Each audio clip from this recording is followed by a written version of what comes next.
for the country. But before we get into that, we are joined by our reporter, that is Davis Mberia, who is currently at Githurai. Good afternoon, Mberia.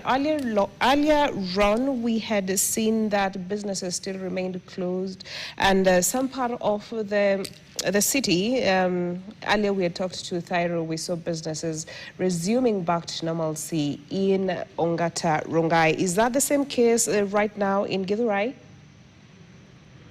Yes, it is the same case. 50% of course, normalcy, of course, operations coming to normalcy, but it's not the same case when you talk about, of course, businesses reopening in several areas here. The Githurai 45 businesses are still, of course, shut down as police, of course, tackle protesters who are regrouping and, of course, being stubborn when they are actually dispersed. The road remain clear. I've not seen any single, actually, public transport owing, of course, to today's, of course, Gen Z protest that has paralyzed the transport. Of course, I'll be speaking to a section, of course, of commuters who have, of course, today woke up very early in the morning to actually go to their working places. They have been met by, of course, serious conditions where they've been forced to walk for several kilometers just to access their working places and ready to go to their, of course, families back at home.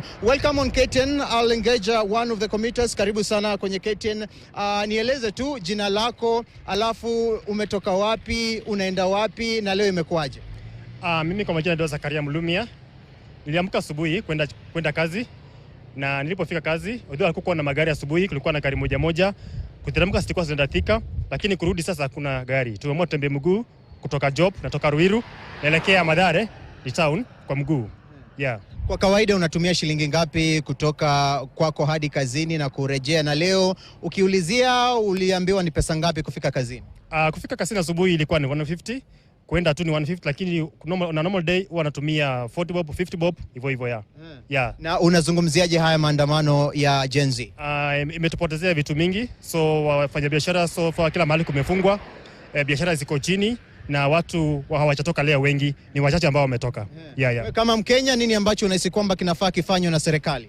Mimi naona kwamba kunafaa kuwe na mazungumzo, watu waelewane, alafu tuendeshe nchi yetu vizuri. Yeah. Uongopi kwamba bwana, hii mshike itakupata kiasi cha usalama wako kuwa katika hali mbinde? Unapotembea barabarani, tembea kama uko solo. Mkiwa wengi, mkiwa grouping, hiyo inaonyesha kwamba kuna kitu ambacho mnafahamu, kuna kitu ambacho mnapanga kufanya. Yeah, so inafaa utembee tukiwa solo. Kikiharibika, kaa kando kidogo, kikiwa sawa, endelea na safari. Yeah. Asante sana. Let me also engage, of course, one of the boda operators. Today, of course, you've been met by different conditions that the businesses are not as normal as we used to. Of course, talk to us, your name, and of course, how is it today? Yeah, my name is Wilfred Mwangi. I'm a business person from Githurai 45. Nafanya kazi ya kuuza matunda. So leo, as you can see, hatujafanya kazi yoyote. Tumeshida tu maandamano, lakini we hope tomorrow it will be better. Yeah. Kwa kawaida unapata shilingi ngapi kwa siku? Kwa kawaida mimi nauza na Probox. So kwa kawaida Probox nauza siku mbili. Lakini hapo bereni tulikuwa tunauza Probox moja siku moja. But sasa kazi imetukalia, faida ni kidogo, watu wana pesa. So serikali sasa hii at least iachilie pesa, watu waanze kufanya nayo kazi. Leo umeuza ama hujauza? Leo hata sijafungua gari, bado iko na mzigo imejaa. Hii inamaanisha kwamba yale matunda ambayo unayo yatakuwa yanaharibika? Itakuwa imeharibika kidogo, itakuwa imeharibika sana. Juu sasa tunataka kuuza kitu fresh. So kesho itakuwa fresh. Yeah. Kwa Wakenya utawaambiaje ambao wamejitokeza leo na ambao wamekuwa wakifuatilia maandamano haya, na pia kwa serikali wajibikaji ni vipi? So kwa kujumini Gen Z, maandamano ni baya lakini si baya vile.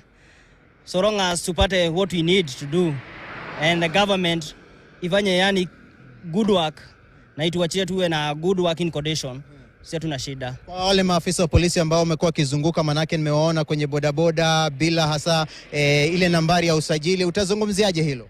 Tuseme maafisa wa polisi ndio wanachokoza juu we are peaceful. So kama wangekaa kado, sisi tukitokea kazi tufanye kawaida, lakini sasa kama wako watu wanaogopa na wanapotea, wana panic. Yeah. Kwa kawaida tunaona wakati muda unakwenda hadi jioni, hawa waandamanaji baadhi yao wanaingia katika hasa yale maeneo ya biashara na kuyavunja na kuiba yale vitu ambavyo viko ndani. Utazungumziaje hilo kama mfanya biashara, pengine una hofu ya hiyo kutokea? Kwa leo sina hofu kwa sababu leo cover up ilikuwa sawa, serikali imefanya kazi mzuri. Yeah. Asante sana na kila laheri. Asante. That is Bentura, of course, one of the business people here, Githurai 45, just telling us and sharing with us how things has been today. He is actually bearing losses, saying his goods will be actually spoiled, and today he's not made any shilling because he's not opened his business owing to the Gen Z protest. So we shall be here just to keep a keen eye on what will be happening. And of course, remember, this is one of the volatile area when you talk about demonstrations in Nairobi. Back to you, Bentura, in studio. Well, thank you so much, Mberia, for that particular update. And as we get back to the discussion,